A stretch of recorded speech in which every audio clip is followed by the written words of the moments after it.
Okay guys, this is Kumarito and I want to bring my reaction on the recent outing of the Algerian coach Belmadi, and I'm very shocked by his words. He mentioned something about confronting the Zambian referee, Gasama Bakari, and the hatred has been rising. So he mentioned a lot of violent words towards the referee, and he has been doing that towards Cameroon. And this is what I want us to understand. I want us to understand that Algeria actually lost that match because of the fact that their coach was lacking in a lot of aspects, and we see it. When you are preparing to lose a match and you are afraid that you're going to lose your job, you start blaming a lot of things. You start complaining about the field, about everything. So when he came to Cameroon to play the African Nations Cup, he complained about everything. He complained about the pitch, he complained about the hotel, he complained about witchcraft, he complained about the atmosphere, he complained about a lot of things. And that was before matches. And anytime he lost a match, the complaints increased.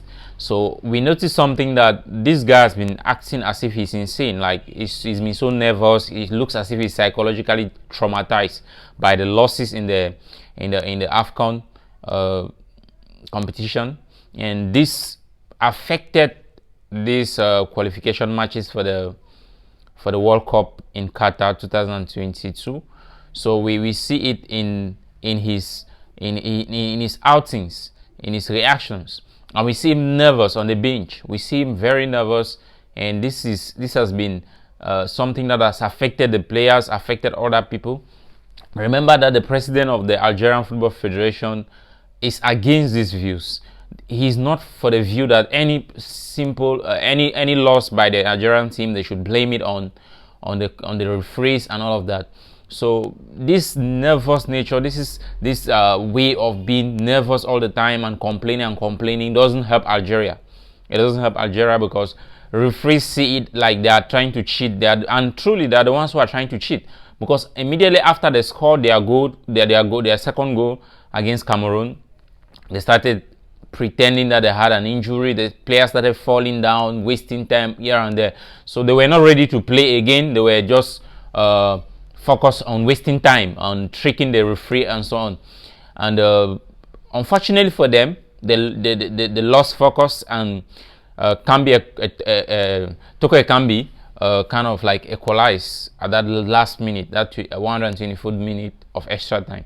So this has traumatized the entire Algerian national team, the supporters as well, and their reaction has been terrible. It's more than terrible. That's the least word I can use. And we've been seeing some tendencies of too much violence and hatred and racism coming from Algerian supporters and the coach himself. His words were xenophobic in the recent outings, and they must be condemned. And I think FIFA should crack down on the Algerian football team, and especially this coach. They should do some suspensions, they should do some sanctions, because it's becoming that is unacceptable. We find a case where Rigobert Song and the president of Cameroonian Football Federation, FECAFOOT, Samuel Eto'o, have been harassed, have been attacked by a journalist at the draws in Qatar for the FIFA World Cup. And this is something that is very disturbing. They were harassed. They were harassed by an Algerian supporter who is also a journalist, and nobody reacted to this. FIFA has not reacted to this. Next, we have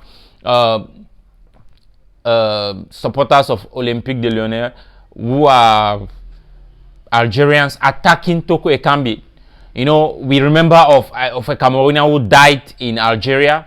That's Albert Ebose, because Algerian fans were angry. They were aggressive towards the person and killed the person, according to what was officially said, that he was killed by a fan, according to what was published officially.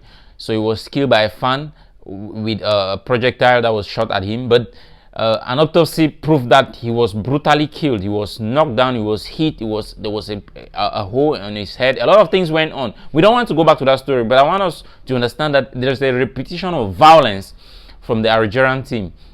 And for those who don't know it, actually their first, if there is a country that is good at cheating when it comes to football, then it should be Algeria.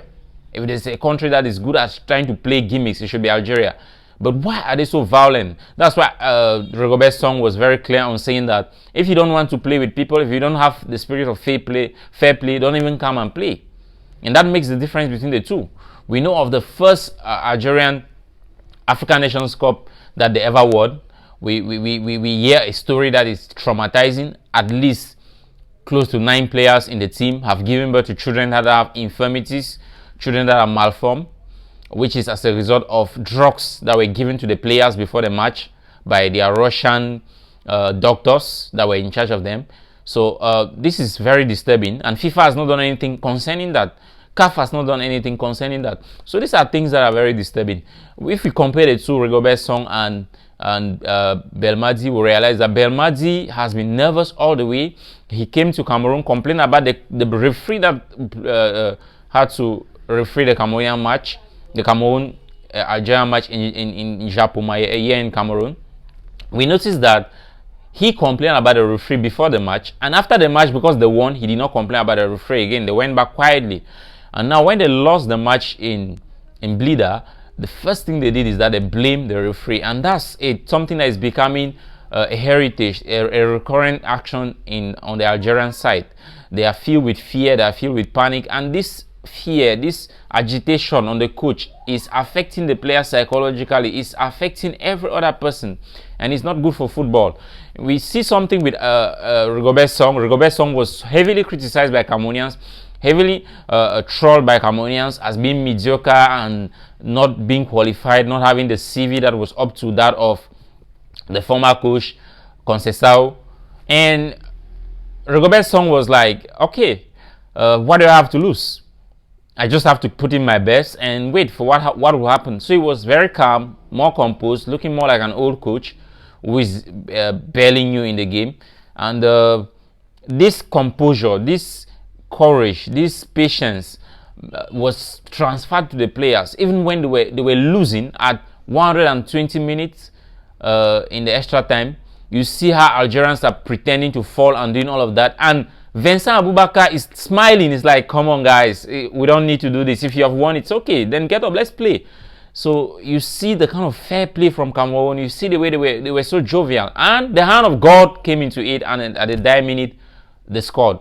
So I just want to say it is very poor of the Algerian coach and their entire federation and their fans, and they need to be sanctioned.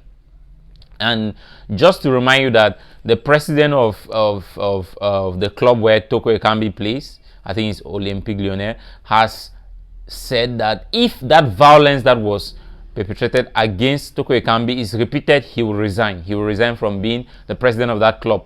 And police were sent on that place to secure Toko Ekambi and other players who might have been at risk because they wanted to attack Toko Ekambi. And this is something that is unheard of in Europe, unheard of in football. It's unacceptable. It's been heard, but it's unacceptable, and it's mostly been heard from Algerians. So I wanted to just drop my opinion on this, and I think FIFA, CAF should do what they have to do. I think the Cameroonian Football Federation should write a complaint as well and denounce these things because it's getting out of hand.